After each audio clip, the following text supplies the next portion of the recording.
दोस्तों, silicon valley के बीचों बीच 2003 में टेस्ला मोटर्स नाम की एक कंपनी आई। ये वो समय था जब दुनिया भर में पेट्रोल और डीजल गाड़ियों का बोलबाला था और इलेक्ट्रिक कार्स को एक सपने की तरह देखा जाता था। इसके फाउंडर्स मार्टिन एबरहार्ड और मार्क टार्पेनिंग का एक बहुत बड़ा विजन था। वो चाहते थे कि दुनिया को एक ऐसा विकल्प मिले जो न केवल पर्यावरण के लिए बेहतर हो, बल्कि परफॉर्मेंस में भी किसी से कम ना हो। वो ये प्रूव करना चाहते थे कि इलेक्ट्रिक कार्स पेट्रोल वाली गाड़ियों से भी तेज और बेहतर हो सकती है।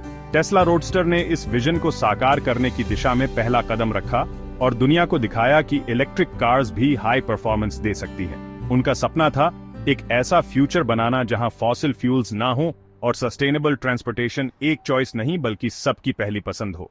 वो चाहते थे कि हर कोई रिन्यूएबल एनर्जी का इस्तेमाल करे और एक ग्रीनर प्लेनेट की ओर कदम बढ़ाए। दुनिया को यकीन नहीं था क्योंकि पहले की इलेक्ट्रिक कार्स के बारे में उनका एक्सपीरियंस अच्छा नहीं था। पुराने इलेक्ट्रिक कार्स की परफॉर्मेंस और रिलायबिलिटी ने लोगों को निराश किया था और इसीलिए लोग स्केप्टिकल थे।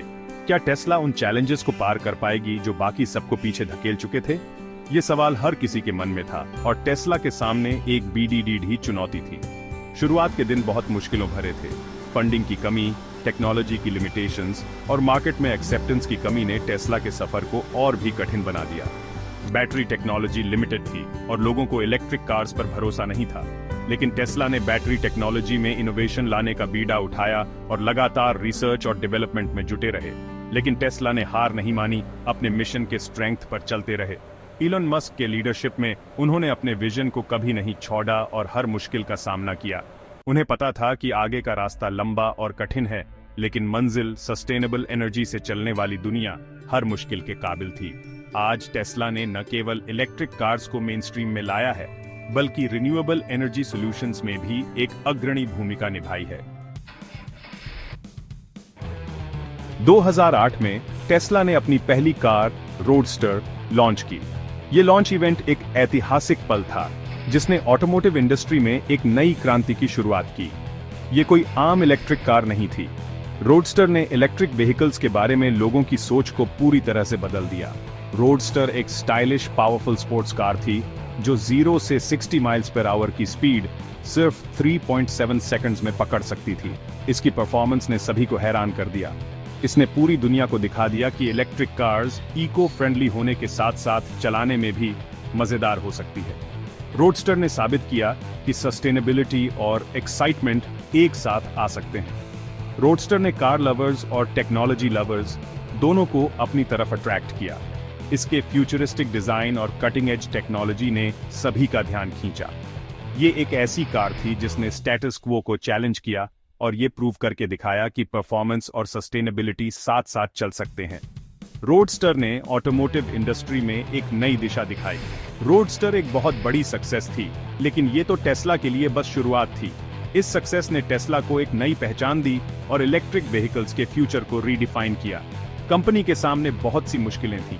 प्रोडक्शन लाइन को एफिशिएंट बनाना और हाई क्वालिटी स्टैंडर्ड्स को मेंटेन करना एक बीढ़ी चुनौती थी। प्रोडक्शन कॉस्ट बहुत ज्यादा था और 2008 की ग्लोबल फाइनेंशियल क्राइसिस ने उनकी प्रोग्रेस को रोकने की कोशिश की। इस मुश्किल समय में टेस्ला को अपने विजन को बनाए रखना था। टेस्ला को ऐसे लीडर की जरूरत थी जो इन मुश्किल हालातों में उसे सही डायरेक्शन दे सके और उसका फ्यूचर सिक्योर कर सके। इलॉन मस्क ने इस रोल को बखूबी निभाया और कंपनी को एक नई दिशा दी। तब आए इलॉन मस्क। पेपाल के साथ ऑलरेडी एक सक्सेसफुल एंटरप्रेन्योर, मस्क ने टेस्ला में पोटेंशियल देखा। उन्होंने कंपनी में बहुत इन्वेस्ट किया और 2009 में CEO बन गए। मस्क अपने साथ इंजीनियरिंग की ब्रिलियंस, कभी ना हार मानने वाला एम्बिशन और लोगों का ध्यान अपनी तरफ खींचने का खास टैलेंट लेकर आए। वो ये समझते थे कि ऑटो इंडस्ट्री में रेवोल्यूशन लाने के लिए टेस्ला को सिर्फ अच्छी कार्स बनाने से ज्यादा कुछ करना होगा। मस्क ने टेस्ला को लगातार नए आइडियाज लाने के लिए पुश किया। वो वर्टिकल इंटीग्रेशन में बिलीव करते थे, यानी प्रोडक्शन के हर एस्पेक्ट को कंट्रोल करना, बैटरी सेल्स से लेकर फाइनल असेंबली तक। ये तरीका एक्सपेंसिव जरूर था, लेकिन इससे टेस्ला क्वालिटी पर पूरा कंट्रोल रख पाया और इनोवेशन भी तेजी से होने लगी। सेक्शन 4, बर्बादी के कगार पर।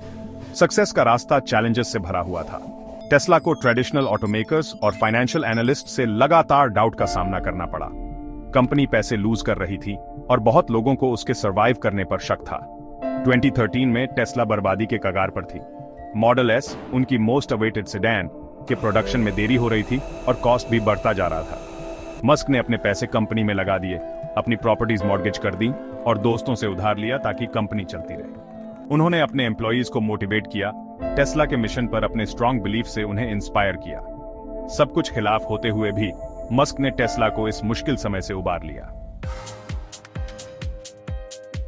सेक्शन 5, मॉडल एस, एक नया मोड।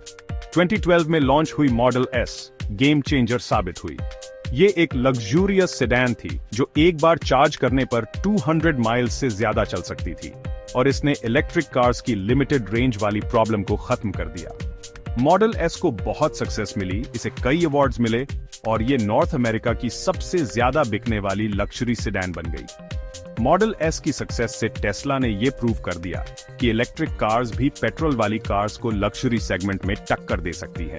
कंपनी ने ऑटो इंडस्ट्री में अपनी एक मजबूत पहचान बना ली थी और उसका फ्यूचर बहुत ब्राइट लग रहा था। सेक्शन 6, प्रोडक्शन की मुश्किलें और अटूट इरादे। मॉडल एस की सक्सेस नए चैलेंजेस लेकर आई। बढ़ती डिमांड को पूरा करने के लिए टेस्ला को प्रोडक्शन बढ़ाने में दिक्कत हो रही थी। मैन्युफैक्चरिंग में देरी और क्वालिटी कंट्रोल के इश्यूज ने कंपनी को परेशान कर रखा था, जिससे कस्टमर्स नाखुश थे। अपने काम के प्रति जुनून के लिए जाने जाने वाले मस्क कई रातें फैक्ट्री में ही सोते थे और इन प्रॉब्लम्स को सॉल्व करने की कोशिश करते थे। वो अपनी टीम को लगातार काम करने के लिए पुश करते थे, कभी कभी तो हद से ज्यादा। लेकिन उनका पैशन और डेडिकेशन सबको इंस्पायर करता था और टेस्ला की टीम भी उनके लिए पूरी लगन और लॉयल्टी से काम करती थी। उन्हें पता था कि वो कुछ खास कर रहे हैं, ऐसी कंपनी का हिस्सा हैं जो दुनिया बदल रही है।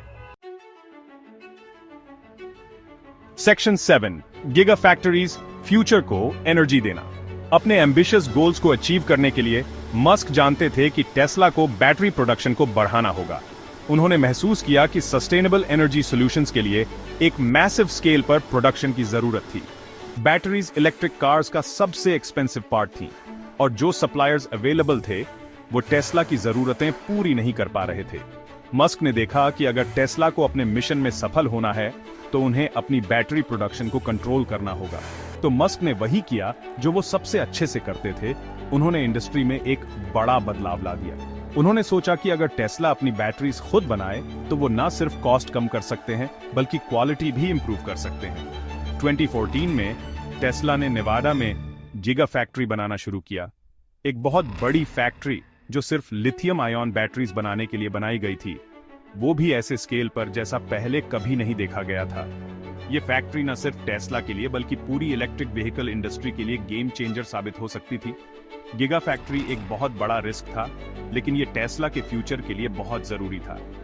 मस्क ने इसे कैलकुलेटेड रिस्क के रूप में देखा, जो लॉन्ग टर्म में टेस्ला को बहुत फायदे पहुंचा सकता था।